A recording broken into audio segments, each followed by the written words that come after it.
তার মধ্যে পুলিশের কোনো কর্ডন নেই, এখানে কোনো সিকিউরিটি নেই। একটা অল ইন্ডিয়া লেভেলের পার্টি মিটিং করছে, মিনিমাম কার্টিসি তারা দেখাতে পারেনি, তারা এইটুকু সৌজন্য দেখাতে পারেনি যে মিডিয়ার জন্য একটা কর্ডন করা উচিত, আমাদের জন্য নয়। এইটুকু দেখাতে পারলে আমি জানি যারা মিডিয়া কভার করতে এসছেন তাদেরও অনেক কষ্ট হচ্ছে। আমি সবাইকে অনুরোধ করবো, দয়া করে স্টেজে উঠবেন না। একে তো বর্ষাকাল, স্টেজের কাজ করা যাবে না, আর আমি এখানে বেশিক্ষণ থাকলে স্টেজের কাজও ব্যাহত হবে। একদিকে বৃষ্টি, কি হচ্ছে নাকি?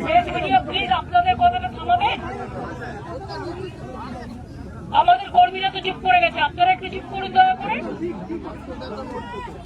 আমি আপনাদের বলি, কোর্টের পারমিশন থাকা সত্ত্বেও আমাদের এই স্টেজ ডেকোরেশন করবার জন্য অনেক দেরি করিয়ে দেওয়া হয়েছে।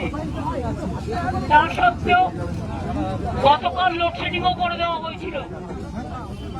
এই প্রচন্ড বর্ষা, রাস্তায় জল জমে আছে, তার মধ্যে কিন্তু আমাদের করতে হচ্ছে কষ্ট করে। আদালতে রায় আমাদের দিয়েছে, তাই পারমিশনটা পাচ্ছি। আমরা আস্তে আস্তে দেখলাম অনেক পলিটিক্যাল পার্টি মিটিং বিভিন্ন মোড়ে মোড়ে হচ্ছে, তাদের পারমিশন দেওয়া যায়, শুধুমাত্র মমতা ব্যানার্জিকে পারমিশন দেওয়া যায় না, আর অল ইন্ডিয়া তৃণমূল কংগ্রেসকে পারমিশন দেওয়া যায় না।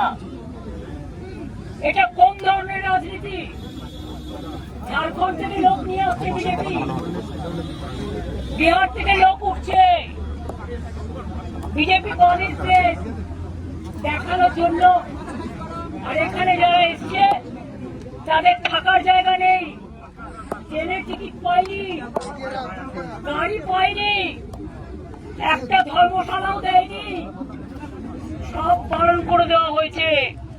তবুও তারা এসছে প্রাণের টানে, হৃদয়ের টানে। আমি সবাইকে বলবো, যারা তৃণমূল কংগ্রেস তৈরি করেছেন 98 এর 1 জানুয়ারি, 97 আউটডোর মিটিং এর পরে তারা সবাই ভাই নো স্লোগান, ভাইদের আপনারা স্লোগান দিন না, আমি চলে যাই। আপনাদের কি স্লোগান দিতে বলেছি? আমি যে কথা বলছিলাম মাইকে শুনতে পাচ্ছি না, আসলে মাইকের একটা আমাদের ভুল হয়ে গেছে, ছিল এত ঝামেলার মধ্যে, আর পুলিশ কথায় কথায় এত ব্যারিকেড করছে যে এরা মাথা ঠান্ডা করে কাজটা পর্যন্ত ঠিক মতো করতে পারছে না। তা সত্ত্বেও আমি তাদের ধন্যবাদ জানাচ্ছি যে তারা করছেন। আমি আপনাদের বলবো, যদি চিৎকার করেন আমি কিন্তু স্টপ করে দেবো, কারণ আমার কিন্তু কোনো আপনাদের কাছে কথা বলার কোনো দায়বদ্ধতা নেই, আমি বলিও না আজকাল।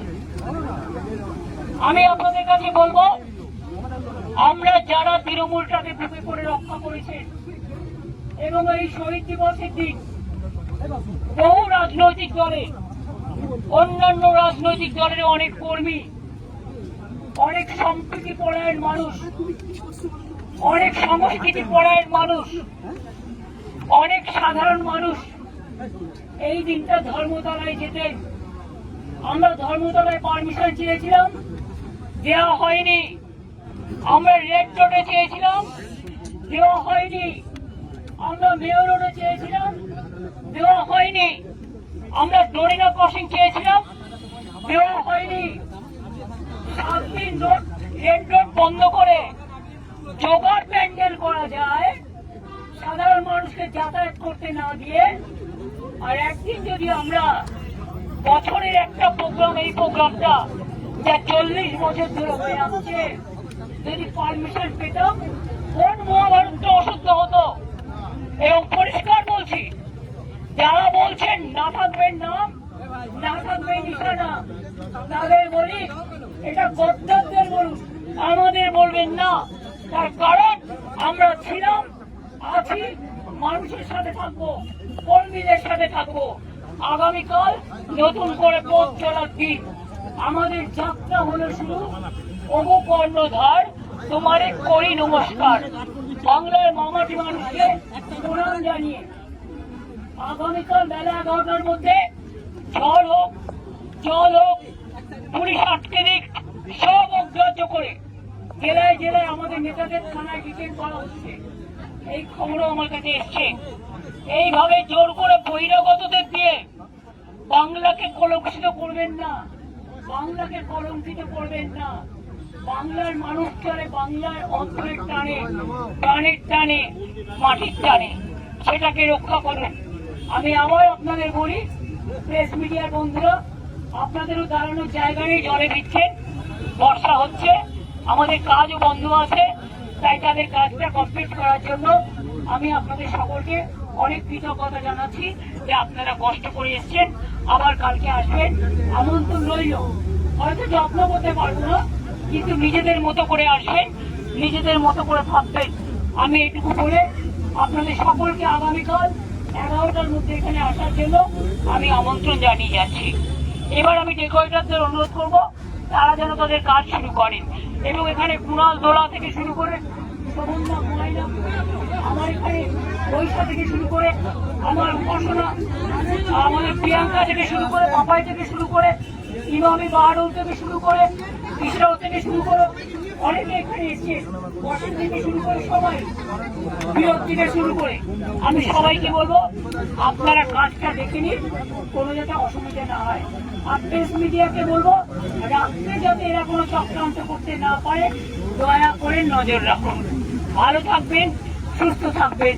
আপনারা যে এতক্ষণ কষ্ট করে দাঁড়িয়ে আছেন, বিশেষ করে মহিলারা অনেক ধাক্কাও খেয়েছেন, কারণ ছেলেরা লম্বা থাকে, মেয়েদের হাইট ওদের তুলনায় কখনো কখনো একটু শর্ট হয়, তবে আবার মেয়েদের হাইটও ভালো হয়। কিন্তু আমি দেখেছি আপনারা অনেক ধাক্কা খেয়েছেন পেছনের ঘুরে, তা সত্ত্বেও আপনারা অপেক্ষা করেছেন। আপনাদের অনেক ধন্যবাদ, অনেক কৃতজ্ঞতা। ভালো থাকবেন, আগামীকাল আবার দেখা হবে।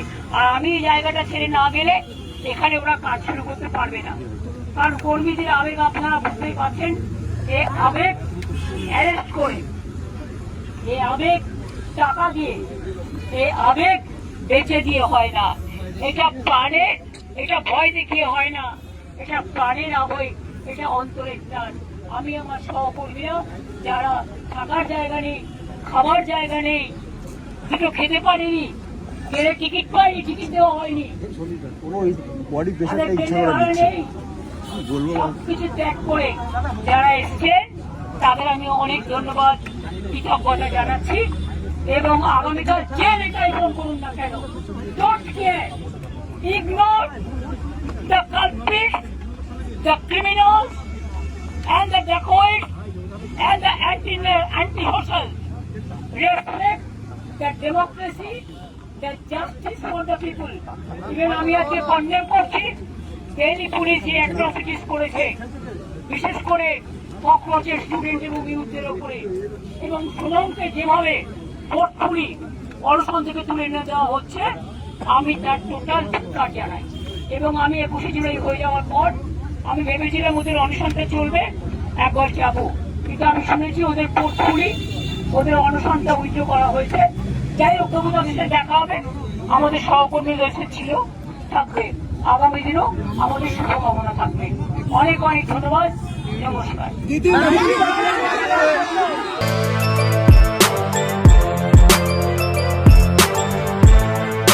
এখন অনেক বড় শ্রী লেদার্স হাওড়া ময়দান।